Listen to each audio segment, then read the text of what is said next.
Look who showed up. Anyways. Hi, Reinhold.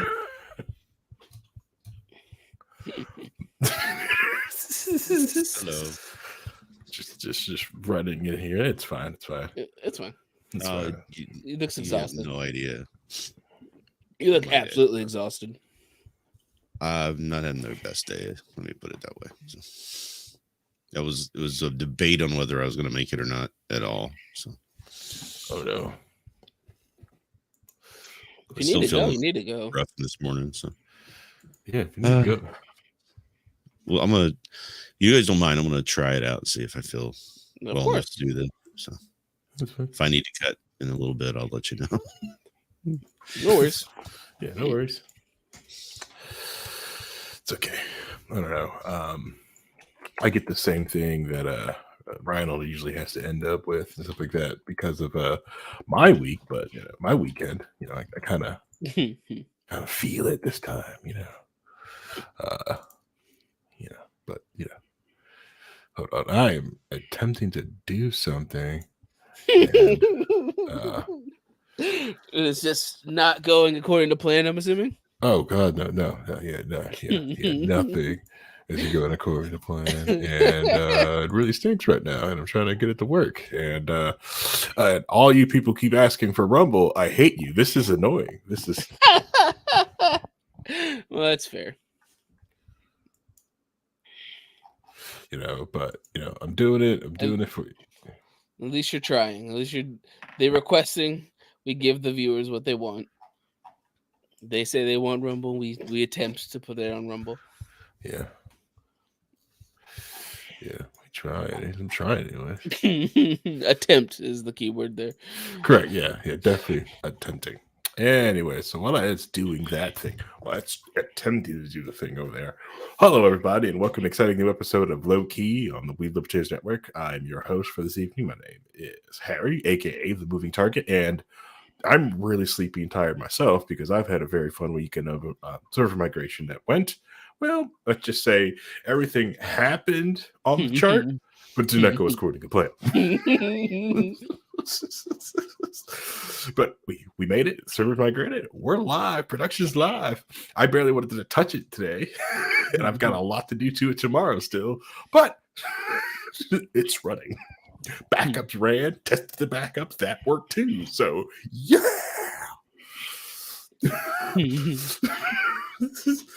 Anyways, but as you guys know, I don't fly solo. I bring everyone else with me because one, I've got low energy, so I've got to bring other people who have bring up the energy. So everyone knows who's very famous for their high energy, especially on every podcast he gets on. Reinhold, go ahead and say hi to everybody. Hi everybody, how you doing? So, Harry and I were supposed to get together and talk early this morning. Just like we were both had a rough weekend. So I was like, I don't think I can make it because I'm having an issue with a tooth and my face is swollen because of it, and I feel like it's not like I think what I tell you, I said I feel like I look like Logan Paul got punched by Mike Tyson. So at least that's how it felt this morning. So still not doing great, but it's been a long work day. I had to spend several hours on the phone on meetings today, leading the meeting. So I just talk for hours at a time. So I'm a little winded today. So I'm going to try and do my best. That's fine. You do your best. Hopefully it works. Hopefully, anyways. Trying anyways. Anyways, so also first we got here. You host the guy who created the topic for this evening, gave us something to talk about. We've got Vincent. Vincent, go ahead and say hi. Hey everybody, I'm here. My week has not been as miserable as these guys's. I just kind of went to work and listened to audiobooks as I normally do, and then came home and just missed that hour of sleep because of terrible daylight savings. And I just wish Indiana would go back to being the only place that didn't have daylight savings. God, it's does make you wonder, like, man, we used to be a society of We live in a society. and now Well, we still have the special Indiana time zone in Windows, right? And Microsoft products. So there's still that time zone that's specific to we don't need it anymore, but it's there for backwards compatibility. We could always jump back there, it wouldn't cause too much trouble on that side of things. So. If only. Yeah, It was so great. It was so great. I still don't think there should be time zones at all. That would just eliminate everything. But all right, I got it. People can't handle the idea of going to work when it's dark out, or not going to work when it's dark out, but actually like, it's 12 p.m.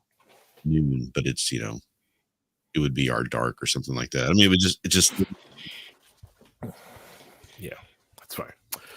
By the way, I did get the Rumble stream working. Nice. So we are officially streaming live on our. I had to create my own account. Couldn't get Dear Leader to get moving on anything. So that's the troubles I have. So we're on Rumble now. We can do all conspiracy theory stuff, right? Yeah, technically we can. Well, that's what gets you views on Rumble. So we got to up our game over there now. Is that what gets us views on Rumble? I have genuinely no idea. All right, so I just wanted everyone to know. I'm gonna create a banner. And that banner, yeah. So yeah, I don't have a vanity link. Like I said, I just set the sucker up.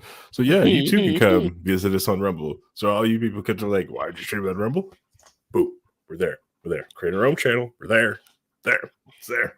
Probably not how you want it. Probably you want it on the big channel, but deal with the Dear Leader to get that working. Okay. Yep. All right. I made it work for you guys. Stop asking me for it. Okay. Anyways, where was I? Sorry, distracted by the technical doing production or producer stuff, which I should make producer Paul do, but he's not. I mean, it just means you haven't been forcing producer Paul to do things. You just start forcing him to do it, to show up at his house. It's like, hey, do this. Honestly, like one of the all right. So Ryan, I bugged Reinhold about this a week ago. Like, let's get up early morning and do like a podcast early in the morning and talk politics, right? But the first weekend we did it, we were both awake, ready to go, but we both assumed each other was asleep. It was like I saw him as being idle, and he saw me as being idle, but I was active and he was active, and we saw each other as it was just the weirdest thing. It was like Discord was lying to us, completely lying to us. So I'm like, well, I don't want to bug him. It's 5, it's so early, and he was like, I don't want to bug him, and it's so early, and so we were just I know we made a plan, but I don't want to. Well, that's the thing. It was the plan. Here's the problem. My feelings. Harry tells me next week Monday. So do I? Oh, is that next week Monday, or is that this coming Monday? Okay, all right. So there was confusion there. I can see how that's my fault. As some of my fault. I'll take that L. But yeah, and then this Monday, right? I was up. I had zero energy. I was like, okay, see if Reinhold's gonna do this. Hopefully, I'm gonna make Reinhold carry the show. Hopefully he doesn't do I'm gonna make him carry the show at his back, and then he pre-messaged me. It's like, no, I ain't got it. I'm like, good, I ain't got it. No, thank God his tooth blew up. That's great. I can rest now. Yes. My prayers are answered. No, because like the worst things that ever happened in your migration, right? Like you get everything planned. I had it down by the time, right? It felt like I was going to battle, right? 8:00 hits. I go, cool, terraform apply, right? All the DNS changing, right? Prod site goes down, switching everything to the new site, the pointer things, everything just starts changing. Done. Okay, now all I need is the migration services to move the thing. Contact the guy that's supposed to do that. No answer. It's great because he was in Discord with us and he didn't get an answer for like 2.5 hours. Yeah. It's like 10 o'clock. He could have been gaming the whole time. I know. Instead, try to migrate servers. Yep. Yeah, which I didn't get to actually fully migrate because like I stayed up all night fixing other things and I don't like some load balancer stuff was wrong. Some of the other settings were messed up. So I was changing settings, doing everything like, and then I just started continuing on my list. So it's like, okay, the servers are here. I'm just gonna act like they're here and just keep going. So I did that. But yeah, anyways, that's here or there. No one wants to hear about how I suffered. Let's get into the topic at hand before we get too far off into the weeds. Vincent, go ahead and introduce the topic. Alrighty, so last week, the creator of Dragon Ball, Akira Toriyama, passed away. And at the age of 68, which is incredibly young if you think about it, compared to a lot of other things. And it was a very sad moment because a lot of people, it's crazy to see the outpour of support from all over the anime community, from fans to creators. Like a lot of different mangakas drew like tribute artwork to Toriyama because of how influential he was. But he didn't just do Dragon Ball. He did Dragon Ball, Dragon Ball Z, and Dragon Ball Super. But he also did a lot of the artwork for Chrono Trigger on the Super Nintendo. And when they re-released it with cutscenes, he animated all the cutscenes. The Dragon Quest games from Square Enix are also based on his art style. So all the characters have a very Toriyama art style going forward in that series. So he's been around for like a long time, it feels like. And Dragon Ball as a thing, I don't even know if did he work on GT? I didn't think so. I didn't think so. But Dragon Ball Z is so synonymous with the pop culture to the point where it broke out of the anime sphere just to exist in the zeitgeist as a thing. That people who don't even know about anime or care about anime knows what a Goku is. They've seen a Goku, they know what a Goku is, even though they don't even know they've never watched a Dragon Ball Z show episode in their life. Yeah, and it is weird what it is because like it at the scope of like what anime is now, what it is currently now, technically it's crap anime. From what it is, but like from the style, but from the time, the place, and the thing is, to a lot of people, it's their first anime. It's the thing that got them into researching more into anime. And they may not have been their first, but it was definitely in their top 5 of what they were watching at the time and made them watch other things. You know, everyone was talking about it. It was the thing of discussion, no matter, or if you were into other anime, you knew of you knew the heck that was. You know, you see these characters, you can write them down. Right. The style of it is, and its copy points have just spawned even mess with things here like in the United States. It was right. And it's one of those crazy things of when you look at it, because Dragon Ball, the original series, was basically Journey to the West, because that's how almost there's like 5 stories ever told, and one one's Journey to the West. But then when Dragon Ball Z came out on Cartoon Network and Toonami, and they just showed it, and it was just something that was on television, it really caught a lot of people's attention because it felt like it went right next to the other things that were airing around that time with the superhero shows. Yeah. Like when you have Batman the Animated Series, Superman the Animated Series, Justice League things, because Goku's story is so similar to Superman's story, people are way easier to just buy in immediately. Right. Alien from another planet goes to Earth, grows up on Earth, wants to protect Earth from other aliens. Yep. Because he sees himself as an Earthling, and he makes friends with humans, and him and his human friends try to protect the Earth.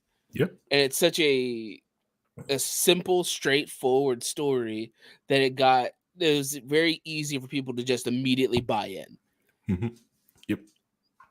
It's, for our generation, it's the story that also got, because of Goku's story of learning martial arts getting better at martial arts, continually finding stronger opponents, working hard. Yes, he was naturally gifted, but he always just kept working hard. He made sure he was the hardest working one around it. It wasn't that I'm naturally gifted, I'm just going to float on my natural gifts. It was never that way. He was never that way throughout the series.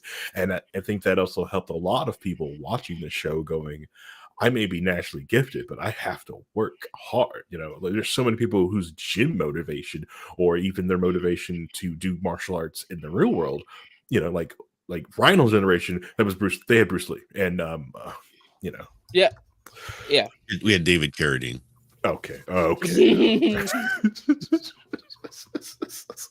yeah. David Carradine, Bruce Lee, and Chuck Norris. We have Goku.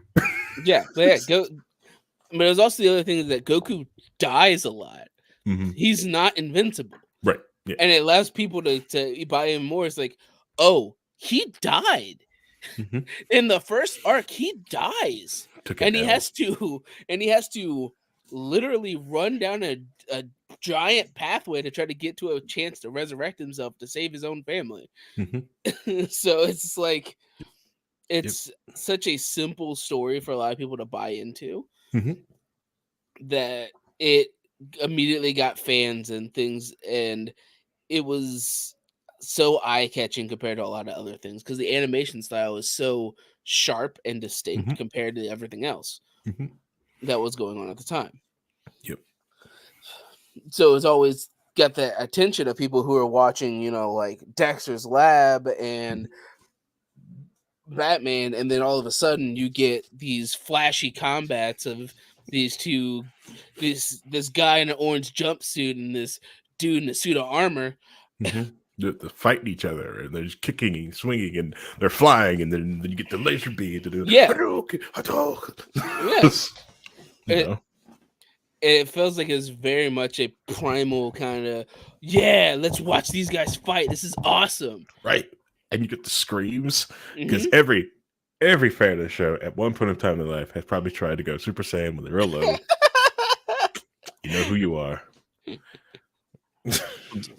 So, as somebody who doesn't know the whole history of all of this, is the fight. I know from seeing pictures and stills and things like that the fighting style when they have their hovering in the air with the background behind and it's spit. Did that come from this, or was that a part of anime before and he just used I don't know if maybe that style of depicting that fight scene was somehow brought into that, because I'm trying to remember back, because I used to watch before all of this. I used to watch like Speed Racer and Battle of the Planets. That was my introduction into the anime. So I think they had some similar types of things with fighting, but I can't remember if it was quite as stylized as I think he did, and maybe people started picking up on after.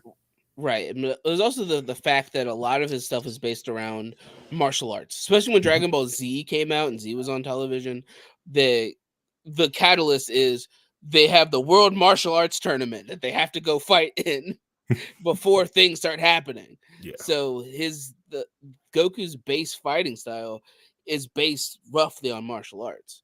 And the whole Dragon Ball series beforehand, which was, more of a adventure story that had an anime that wasn't aired on television in the West as nearly as much as Dragon Ball Z has become synonymous, that it was this kid exploring and doing martial arts and action and combat like that. So it was much more it really felt like one of the first like shonen series that was like all action and combat and was done in a style that was eye-catching enough to bring people in without it being, ridiculous. Yeah, he definitely brought it in a different style so that people look more flexible versus the wood. Because, all right, not just skirting a lot of the mangakas from like the other ones, like especially their animes, a lot of the fight scenes, it seemed like these guys' backs were made out of steel wool. They didn't move. Like, you're already dead. These guys actually look like they moved, they bend, and they were jabbing and stuff like that. So yeah, that was different. That little bit more fluid into the fight style. Right. Yeah. Or they didn't do like the the cheapness that G Gundam does, or Street Fighter at the time, where you buy multiple fist punches, it's just like this one, and you just draw like a flash, and that one hand just sits there. Yeah. Yeah. You gotta cut those costs. I mean, they didn't have a lot of money at the time, No. but Dragon Ball Z just is such. In my opinion, Dragon Ball Z was probably the catalyst for anime to be what it is now, especially in the Western world. Because outside of Japan, if you ask somebody what anime they watch, it's probably going to be Dragon Ball Z. Mm-hmm. Like millions, billions of people watch Dragon Ball Z. There are dubs in like 50 different languages. Mm-hmm. Yep. And even though in Japan it's One Piece, Mm-hmm. outside of Japan it's Dragon Ball Z. Yep. Yeah. And it spans over like different cultures. So like you get inner city black kids, right? Know who the heck Piccolo Goku is. We'll rep their stuff up. But at the exact same time, you can pick those 10 kids up, right? Take them to Florida, right? They find some Cubans and they also know who the Goku is. And they can sit there and have a talk about Dragon. It's this weird, like, you know, like juxtaposition, because usually like you'll find like an anime like just stays inside like a clique or a niche, right? And but not Dragon Ball. Like it's like, to me, like I remember sitting there like, oh man, like, you know, like Dragon Ball, you know, Z is just it's anime for black people. So many people I knew, like at my time, only people was watching it, right? And then I found out the white kids, bunch white kids like this shit too. It's like, okay, then you realize like, holy crap, a lot of people like this shit or have watched it, you know. I've heard people of different races go, that's the exception. Right. There have been, when I was in high school in inner city, or middle school in inner city, there are plenty of, you know, people who would you consider to be ghetto or any along those lines love Dragon Ball Z. No matter what, no matter where you move to, they know what it is. They love it, and it's just a part of society. Yep. Yeah. Which I think is very impressive for a dude who literally created Super Saiyan because he was tired of inking people's hair. Like, putting so much ink on this hair. No, blonde. I don't care anymore. I don't ink in their hair anymore. It takes too much time. I know. Makes you wonder why like so many people were bald after a point. It's like, why is everybody bald? Doing all that hair takes too much time. Can't just draw an outline. I gotta ink it in. Super Saiyan 3. Oh, my head. This power is actually that's why Super Saiyan 3 is they're always blonde. Yeah, you don't have to draw that. Let's draw a squiggly outline. But it was but at least he was right about it. He was realistic. It wasn't like lying to you. It was like, so why is it like, oh, because this hand of mine hurts. It sucks. It sucks. It really sucks, guys. But it's one of those very interesting situations of you have a guy who creates a thing that was so popular that there are, in Dragon Ball Z, there are 3 distinct arcs. Well, 4 distinct arcs. The Saiyan one, which is the very first arc, the Namek arc, the Android arc, and the Buu arc. Each of them called sagas. This man wanted to end it on the Android arc, but it was so popular, the Toei just like, please no. What? No. We like the money. Please no. No. I know we know you want to stop. But I know you can make something cool with it. So please take this money. And then we get Boo. Yeah, I mean, you know, it has its ups and downs, but it's still one of those things of he wrote this story because like even when it was just like I wanted to end it here, he still was able to create iconic things that people know and love. Is like Super Saiyan 3 is stupid. Yeah. I get long hair. Mm-hmm. That's my Super Saiyan ability. I get long hair. People fucking love Super Saiyan 3. I And it know. doesn't show up after the Boo arc ever. Yeah. No one likes it. It's kind of stupid, but it looks cool. Does look really cool. And everybody likes it because it looks cool. Oh man. Yeah. But like the series does fit better if it like where he wanted to end it, like if it did end there, like this makes sense, especially like if it just ended with Cell, right? This makes sense. Even if it ended with the regular end or they came back to or after the Namek saga, the story is great if it just ended after Namek too, you know? Right, and while it is goofy with like all the yelling and screaming and all that kind of thing, because they were making it at the same time as the manga and they were kept getting caught up, so they had to create filler by extending fight scenes to match.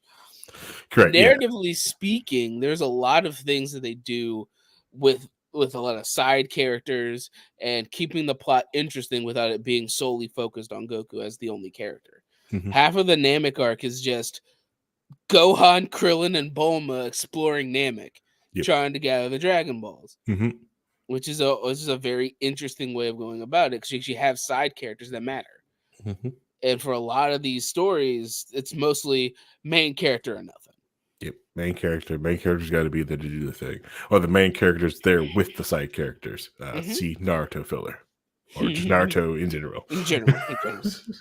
But most of large swaths of the series are like focused on characters that aren't Goku. Yeah. Which makes it more interesting because you now have redemption arcs of like Vegeta, who's a villain at the first arc and is a hero with a wife on Earth by the end of the series. Yep. Who wanted to destroy everything and instead has grown to be like a father. And then there's Piccolo. Oh, you mean the real dad? Gohan's real dad? Who, again, Piccolo as a character also has a whole redemption arc of he was a villain that was destroyed and he's like the offspring of the villain. And him turning good after understanding how things going and losing the martial arts tournament at the end of Dragon Ball. Yep, which is impressive. Destroying destroying everything. Completely destroying the tournament. It was freaking brilliant. Man, I haven't seen that in years. I might have to go watch that fight again. It's Dragon Ball was so synonymous with a lot of things, and it ended up crossing a lot of generational divides because when Toriyama finished Dragon Ball Z, he was done. Yep, he didn't want to make any more Dragon Ball. He didn't care. Like, he was done. He is done working on it. And they let other people make GT, etc. And he was retired. Yep, he was done.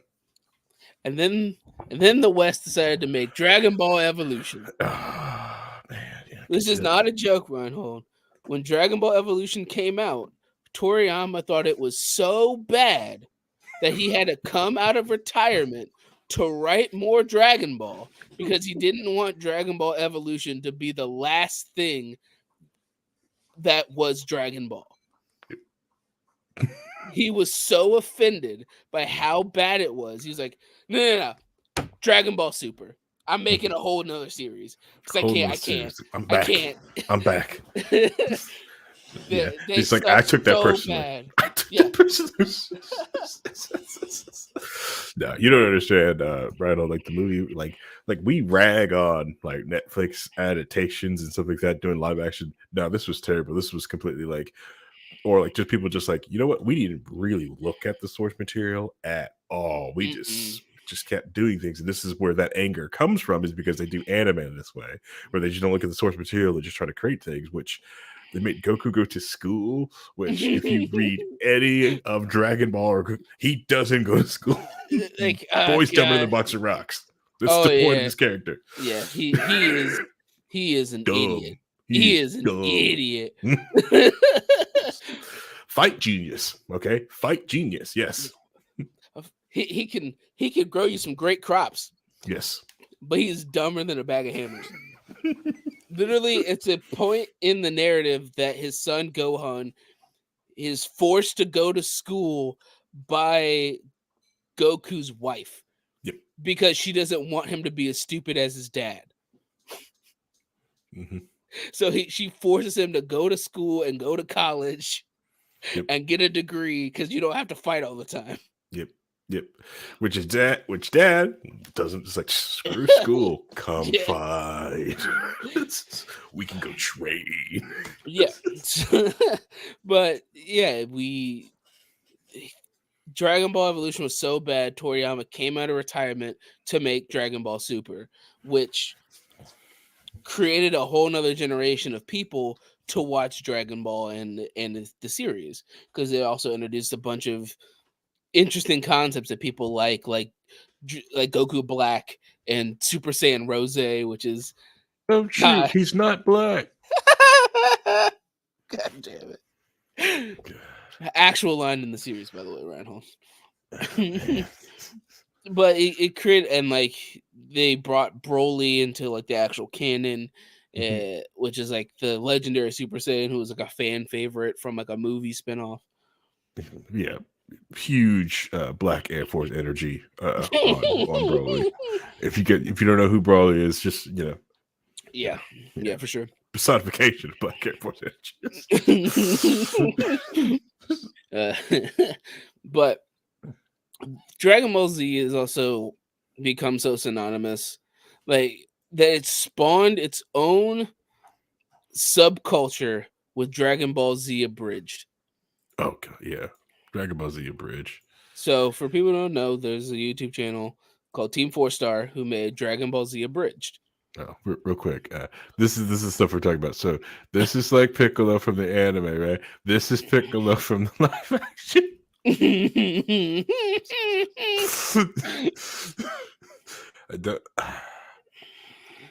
The fact that they put an MCU scroll there and it looks more like Piccolo than that is so sad. Oh man, I just noticed that. Oh, look at that. Oh, it's so sad. But yeah, it's so bad, But there's a YouTube channel called Team 4-Star where they took the first 3 arcs of Dragon Ball Z and abridged it. So they basically cut down a lot of fight scenes, made it more humorous. But Dragon Ball Z Abridged, it becomes so synonymous with Dragon Ball Z that some people see the characters as the abridged version of those characters. Oh yeah, 100%. Like the perfect example is Nappa, who at the very beginning of the series is Vegeta's like lackey. Is this big buff bald guy? From the people who don't know the memes, it's the guy who goes, "What 9,000?" from the memes. That's open 9. Yeah, from the memes. That character got a brand, like a whole nother life because of Dragon Ball Z Abridged. And he's like, "Look, Vegeta, it's a Pokemon. It's a Pokemon." Ghost of Nappa. With Vegeta going, the saga of Vegeta going insane with Ghost of Nappa, talking to Nappa. That there's so much personality they put into the Abridged because they cared so much about the series that they went out of their way to make it more, to want to give fans more content based on stuff that's already there.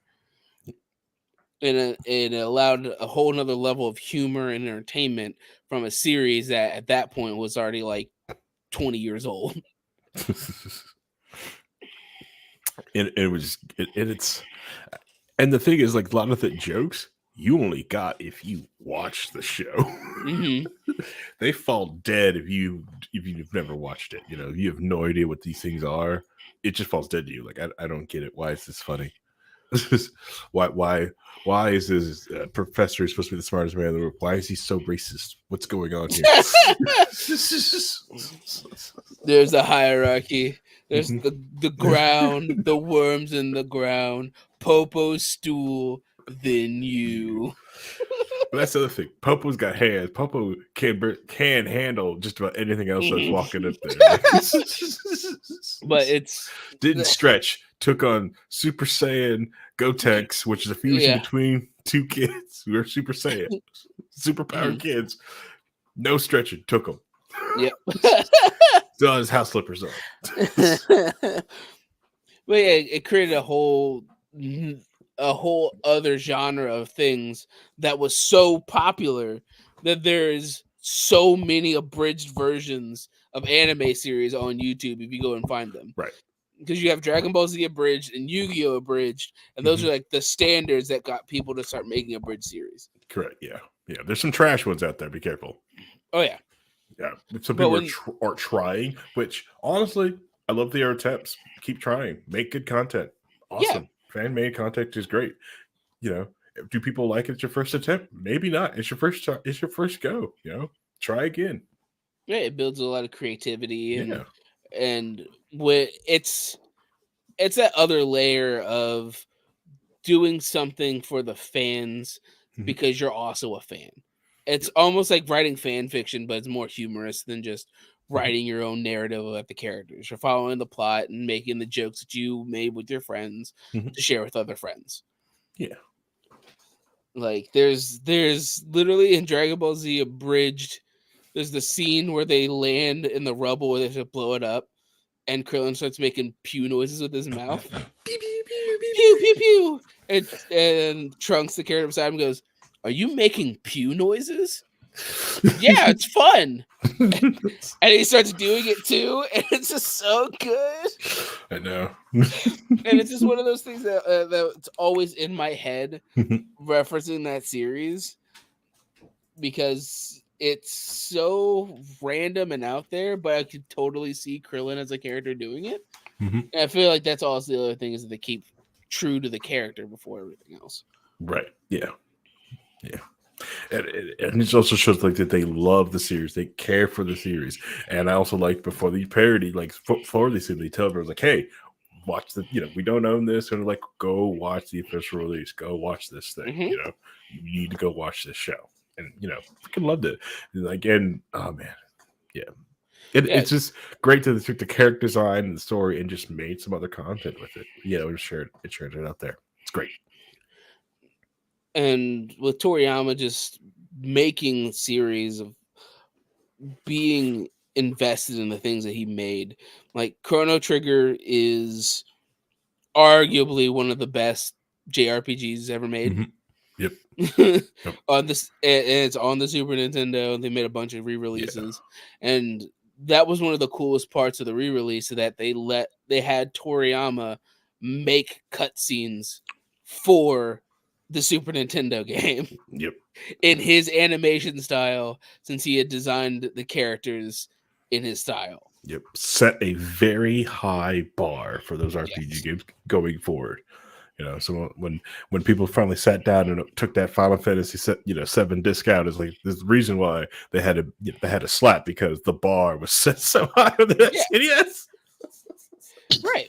Like there's that, and then when they did the Dragon Quest games, which when they transitioned from the 2D and sprite-based things to his animation style, it becomes very obvious that how much his influence on the style plays to the aesthetic of the series. That while it's also a great JRPG, his aesthetic on it helps a lot of people enjoy it as well.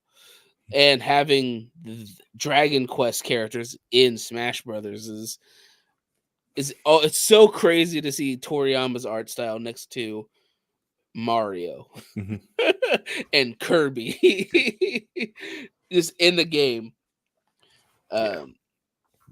But he was very. I think they've taken some of that into. I was playing Fortnite recently. I've seen some of the characters in there that are like that 2D flat, very stylized. You know, I think that's part of that too, right? Goku's in Fortnite. The Dragon Ball Z characters are in Fortnite. You hit people with the Genki Dama. That's how. Well, they just got done with the Teenage Mutant Ninja Turtle nonsense, but that was One day, Yeah. paladins will get good That's skills. just think about that, Reinhold. They put Dragon Ball Z characters in Fortnite, which was a popular game with a bunch of kids. And that was the first one of the first animes they put into that game. Over Naruto, over any of the other ones that were currently airing, they put Dragon Ball Z. They're like, no, Goku. Before they put Marvel, before they put Batman, but Goku. Family Guy. Yeah. Before they put Street Fighter, Goku. Yep.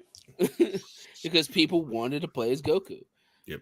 Yeah. There's a reason So- why for the longest time people wanted Goku in Smash Brothers. Still do. Still want Goku in Smash Bros. I know. I think I can. I was looking at the date that this was released, Okay. and I think I can explain why I didn't get into it. So it came out in '86, right? And I was in the Navy at the time, studying 80 hours a week, and then then after that, by the time it ended, I was still, working probably 40, 60, 80 hours a week at two jobs. So I completely missed all cultural stuff from the middle to end of the 80s. Was kind of a blur and a blank to me. So So that's the interesting that's how I thing kind is of that missed out. a lot of the Dragon Ball Z stuff happened early 2000s at the end of Yeah. 99. Mhm. Because Yeah. because it showed up on Cartoon Network. They put it on Toonami. Mhm. And it was great. It was the anime that got kids into anime. Yeah. It was Dragon Ball Z for the boys, Sailor Moon for the girls. Yep. And they Ronin came out- Warriors too.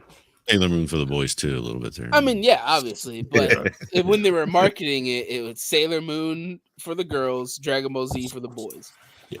Then that weird cut of card captors, so they try to make card captors Yeah. for boys. It's a Yeah. weird cut. I recommend watching the show. It's so different. And that was before they brought in like all the Yu-Gi-Ohs and Pokemon and all the other things that were more like widespread for other generation, other genres of things. Yeah. But Dragon Ball Z as an idea lived on for so long, and it's crazy to me to think that he has been around, like he died so young. Mhm. And I feel like it's also an issue with the anime industry, manga industry in Japan, Yeah. because that can take a toll on you being told, hey, I need you to write a chapter every week. Mhm. And not just write it, I need you to write it and draw it Yeah. every week for hundreds of weeks on end. Right. And there's a whole other discussion to have about the health of mangakas and how they deal with constantly working. Mhm. So the closest other example that people worry about is Oda, who writes One Piece, because he constantly has to take like almost month breaks for like health issues and all of those kind of things, because it's such a toll on your body to basically be told to work all the time. Basically, Yeah. you have this deadline, you have to meet it, and him making, while it's funny to go, haha, he didn't want to ink the hair, so he made them blonde so he could just leave it blank. That probably saved him like 6 hours Yeah. Hours. a Yeah. week. Yeah. Probably went from 4 hours to sleep to 5. Yeah, so he was able to actually like sleep a little more, Mhm. Not work as hard to get it done, because he was able to, give himself a breather. Yep. And it's sad to see him pass at such a relatively young age for Yeah. It's young. a person. Anyone passing under 100 is young. It's you're right, because like the culture of how the manga artists in Japan are treated like here in America, we're not shielded because our cartoonists, when they pitch a show to a network, it gets put off to a team, and a team does it. Blah, blah, blah. That doesn't like it doesn't kind of happen, especially if you have a comic book. Like usually, it's not like the one person doing the comic, and it's the team. The teams get you write the storyboard. The team goes, and you go, and you've got but it's like monthly issues. You're not doing like a chapter a week. You're doing a chapter a month. Right, and like if you compare like in the manga to comic book industry, like if I was writing a floppy for a comic, which is like what 20 pages, so yeah. I was trying to be generous and give it call it a chapter, right? Like one floppy for a comic is a chapter of a manga, right? Yeah. Sometimes they have multiple writers, they have multiple illustrators, inkers, colorers, all these other things. Yep. Panelers, all these other things, and then in Japan, when it's a mangaka, it's like it's you and you maybe have like 2 assistants. Good luck. Get this done. We need this every week, please. Remember, break your legs. Every week, please, because you're making us lots and lots of money. Yep. Please, and thank you. Yep. Yeah, yeah, and even though we try to get Crunchyroll to help change that culture, that didn't happen, but eventually will. But that's just kind of a cultural aspect of it over there. Which isn't some of the newer younger crop are taking more breaks now. Yeah, so like the person who made Chainsaw Man, he literally wrote up to an end point. It's like end of Act 1, and he took like 2 years off. And he's like, then he came back later and started up as Act 2 to give himself like a break because that's how far his story went at that point. Yeah, but which just frustrates you as a fan, but you also understand no, I value the artwork of this thing. Please, live. Don't kill yourself. Right, like that's why a lot of people, when the creator of Berserk passed, yes, he.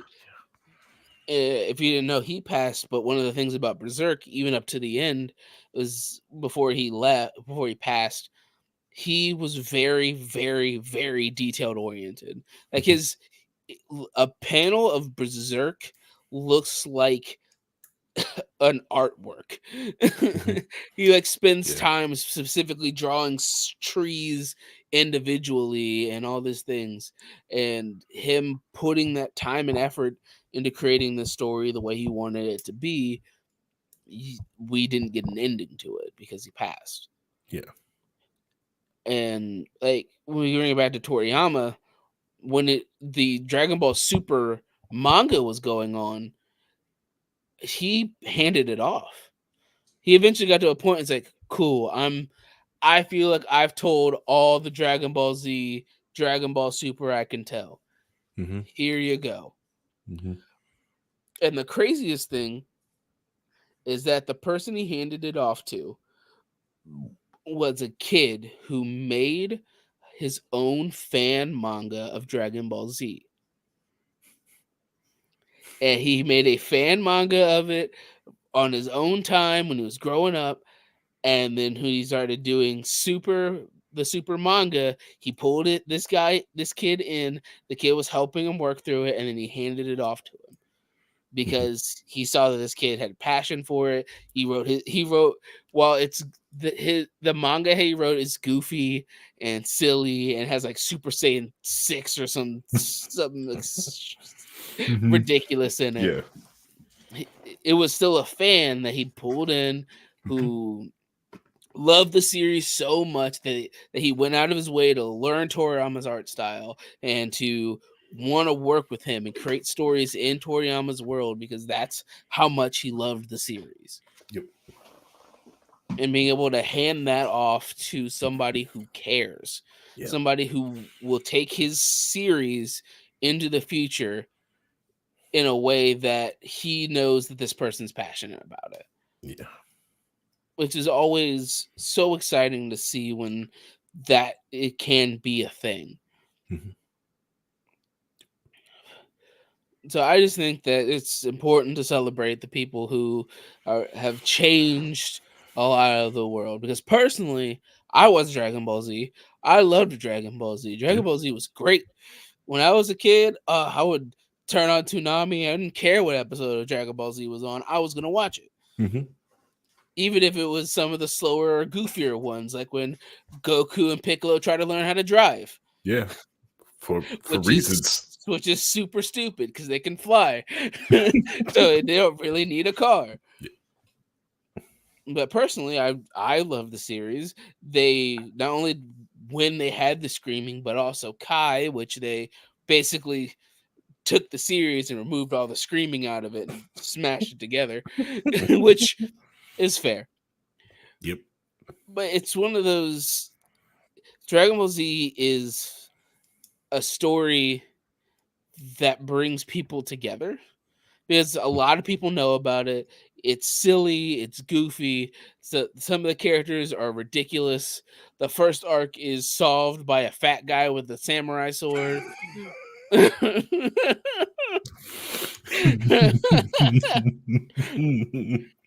Like, yeah, a side character.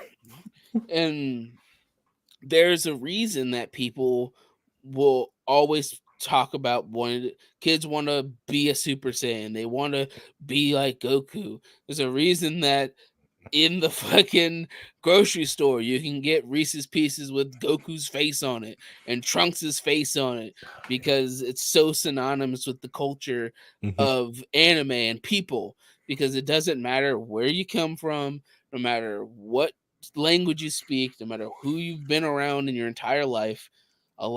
Almost everybody you can go, hey, do you know Goku? Goku? Yeah. Super Saiyan? Yeah. You have a connection immediately. Yep. It's great. And just from a little cartoon that a guy drew that was originally a gag manga that he turned into a martial arts manga. And that's what he grew to. You know, you get people, and and it stands the test of time because it gets.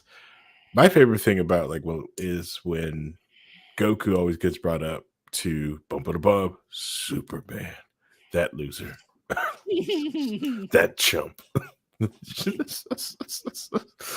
Even epic rap battles got into the Goku versus Superman debate. Man, it just shows this little comic. Yeah. This is what people think when you go for in that genre of the superpower. Superman is well, because we got freaking Goku right here. Right. It's like I said, they have very similar stories, and for kids, they're the most powerful people they know. Superman is the super powerful alien that can fly and break stuff and shoot laser beams. And Goku, man, even though he dies, he always comes back, and he has these super awesome powers. And he can turn Super Saiyan, and he could teleport. It's so cool. They're the two most powerful things that you know. Right. Yeah. And for a lot of kids, Super Saiyan is awesome. Goku is awesome. And while Superman has lost a lot of what makes him, interesting for a lot of people, Goku still kind of brings that narrative out for people. Right. Yeah. It's this is an alien, this is an outsider who is introduced to a new place, who he learns from this new place, adapts, and wants to protect his new home. Yep.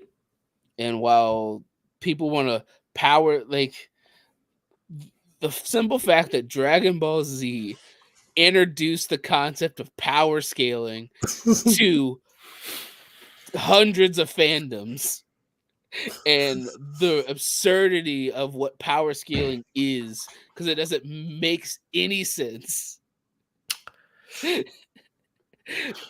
But because they had a scouter that read people's power levels, and we got the meme of it's over 9,000, it just existed in the world. And to think that there are so many universal memes across the internet. Over 9,000 is one of the universal memes of the early internet that people know and love, and no matter how, even some of the newer people know about it because it's so synonymous with the internet at this point. Yep. but it affects other things. So like I'm at that point in One Piece when they are not, like they're kind of like talking about that, like my power level's over 5 times his. Just like, Yeah. oh my god. Because Dragon Ball Z created the concept of power, didn't create the concept, but popularized the concept of Right. power scaling of this person compared to this person who wins based on their power level. Yeah, the power level. This thing increases my power level. And it created a bunch of internet debates and forums and YouTube channels with and hell, Death Battle only exists because of power scaling. Yeah. Let's be honest. Yeah. Death Battle only exists because of power scaling. God. So nice. So nice. Yeah, I felt like it was important to talk about Toriyama and Dragon Ball Z and everything that he put into the world, because for the most part, if it wasn't for Toriyama, I wouldn't be the person I am. Because if it wasn't for Dragon Ball Z, I would have never watched anime or been interested in some of the storytelling things that I know about or looked into or cared about. And there'll be a bunch of less interesting, funny things on the internet, because without Toriyama, there would be no Princess Trunks, which would just be sad. Oh, hail Princess Trunks. For the bloodline, I'll let you be Princess Trunks. Yeah, I just thought that with his passing, it's important to, like we did with Kevin Conroy, to celebrate the people that made a massive impact on our lives and the lives of the people around us. Right. Yeah. Because with no Dragon Ball Z, there really wouldn't be half the things we talked about. Yeah, on this in general. Yeah, because like Toonami wouldn't have went hard in anime, and I would have got all that Gundam. Yeah, you wouldn't have got your Gundam. I don't know about Reinhold, but you're muted, Reinhold. Sorry, I said the 3x3s we did before. I would just be the one with all of that stuff, because yours would be blank. It'd just be books. Blanks, It'd just be or books. completely different. Who knows? Yeah, it'd just be books. Yep. Who knows? And it brings Dr. that Who gap. Yeah. Yeah. Oh, speaking of Doctor Who, I was looking at some Star Trek lore. You know, they was trying to get Peter Capaldi to play the captain in Deep Space Nine. I did not know that. I found that out of the deep lore, and I was like, "Oh, that would have been really good."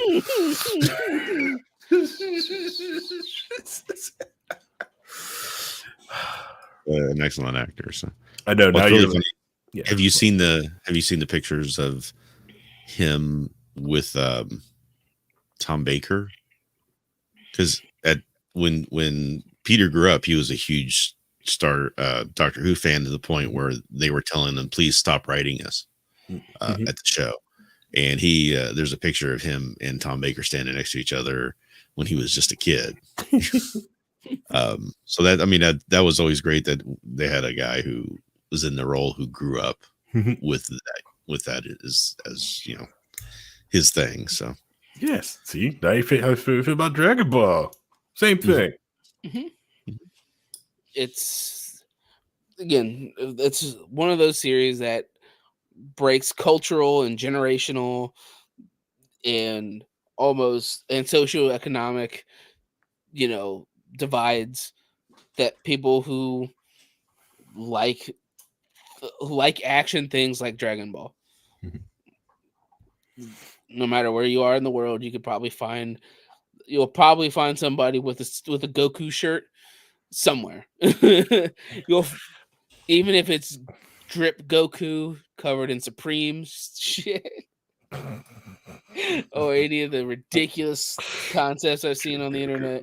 Yeah, I know. There's always the Saiyan power armor stuff, like workout gear you get your hands on. I always see people at the gym with it on. I'm like, what a weeb! I want one, but what a weeb! Or I went to go when I picked my daughter up at her spring break camp. The guy he's got a gym in the back, and he's got a little figurine of Vegeta with weights lifting weights. I'm just like, you weeb.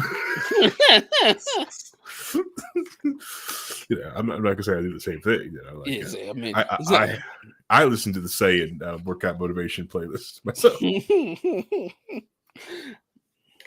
So ridiculous. Yeah. But yeah, sometimes you just gotta celebrate the people who created things that you love, and no matter all the flaws that are in Dragon Ball and Dragon Ball Z and Dragon Ball GT and Super, it's still something that is so culturally relevant and entertaining even up to this point. You going back to watch Dragon Ball Z, if you go back and watch it, you could find an arc, or you'll find a fight that's interesting you, or a character motivation, or entertaining part of everything. So I just wanted to celebrate that. And also, if you haven't played Chrono Trigger, go play Chrono Trigger because it's a fantastic game. Such a good JRPG. Yeah. All right. And I think we'll end it. Does anyone want to say any final words before I go my ending spiel? I just did mine, so. All right. Well, thank you, everyone. If you've made it this far in this episode, you're a true key holder, and we appreciate you guys. Could you listen to anything else in the world, but you decided to listen to this and that? Thank you. Hey, we are streaming on Rumble today, so you can find us on Rumble now at rumble.com / looking for low key wall. So we're there. Look us up. We actually have a bunch of people watching us, on Rumble. Yes. I'm sure they're just wondering who the heck are us, but hey, we're a podcast network. We've been podcasting for well over 3 years now. We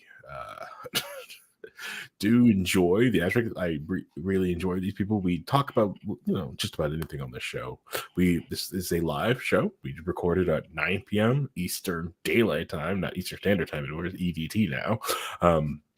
Monday nights. You can find us on Rumble now. You can get us on twitch.tv / we are libertarians. That is twitch.tv we are libertarians. You can also find us on youtube.com / we are libertarians. You can also get us on Facebook. Find we're libertarians on Facebook. Find us there. No, I don't have a zero on Facebook page. No, I'm not doing that. I give you Rumble, okay? All right, maybe make a mind. If you get enough of people you email me, I'll make like a minds page, maybe I don't know. So yeah, so we go see you guys next week. It should be fun. So be safe out there, guys. Take care of yourselves.